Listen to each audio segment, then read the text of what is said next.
जय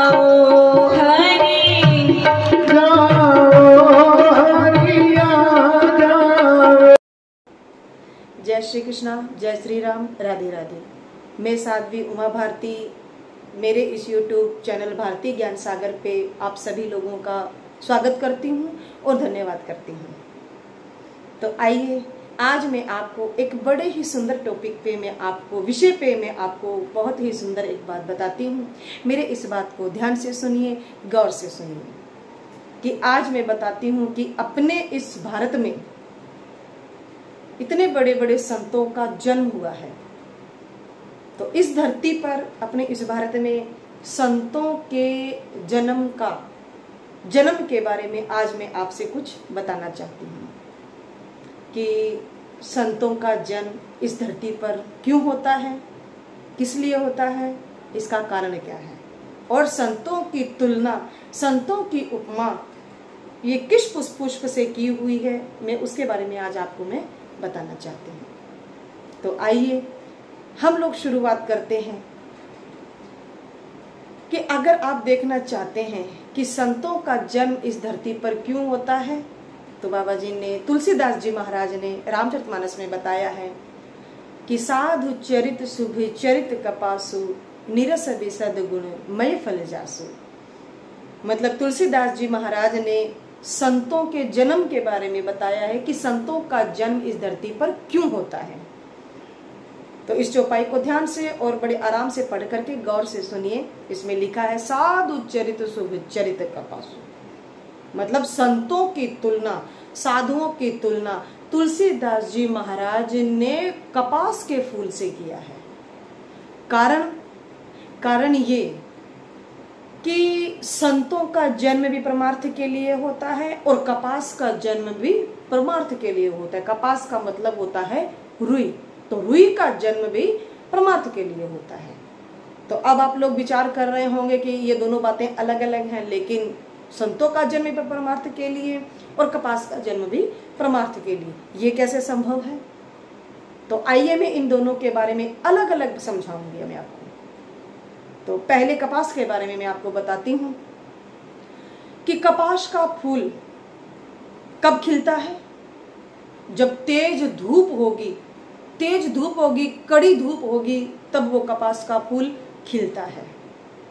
और जब वो कपास का फूल खिलेगा तो किसान जाएगा और उस खिले हुए पुष्प को, फूल को वो उसके पौधे से अलग कर देगा, पेड़ से अलग कर देगा।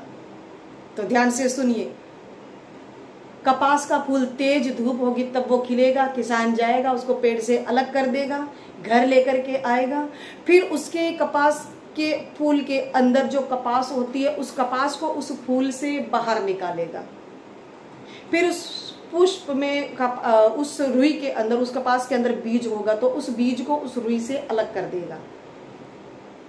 तो पुष्प को कितना सहन करना पड़ा, पेड़ से अलग, फूल से अलग, बीज से अलग।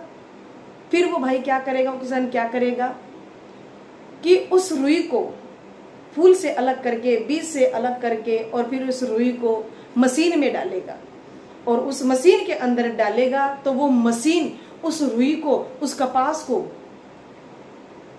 मशीन में डालने के बाद वो मशीन वो चलाएगा। तो मशीन जैसे जैसे चलेगी तो उस रुई का वो एक एक रेशा वो अलग अलग कर देती है और वो मशीन उस रुई का, उस कपास का एक एक रेशा जब अलग करेगी तो उसी रेशे से ताना और बाना बनता है। और वही ताना और बाना जब बनता है तो वही ताने और बाने से सुंदर कपड़ा बन करके तैयार होता है और वो सुंदर कपड़ा आपके और हमारे शरीर को ढकने का काम करता है। ये काम कोई और गुलाब, मोगरा, कमल ये नहीं कर सकता है। ये सिर्फ कपास का फूल ही कपड़े का कार्य कर सकता है, कपड़ा बना सकता है। तो कपास का जन्म परमार्थ के लिए होता है। ठीक इसी प्रकार संतों का जन्म भी परमार्थ के लिए होता है। तो अब संतों का जन्म परमार्थ के लिए कैसे होता है, इसकी कथा मैं आपको दूसरे भाग में बताऊंगी। अगर आपको जानना है कि संतों का जन्म परमार्थ के लिए कैसे होता है तो मेरी इस वीडियो को सब्सक्राइब करें, लाइक करें और शेयर करें, ताकि मैं आपको इसके बारे में, संतों के बारे में दूसरे भाग में एक बड़ी सुंदर कथा के साथ मैं आपको ये बता सकूं कि संतों का जन्म परमार्थ के लिए कैसे होता है। तो मेरी इस वीडियो को शेयर करें, लाइक करें, सब्सक्राइब करें। मेरे चैनल का नाम ज्ञान भारती ज्ञान सागर है, तो मेरे इस चैनल को सब्सक्राइब करें, लाइक करें। जय श्री कृष्णा, जय श्री राम, राधे राधे। सभी भक्त प्रेमियों को मेरा एक बार फिर राधे राधे। सभी खुश रहें, सबके घर में खुशहाली आए, आनंद आए, और जय श्री कृष्ण।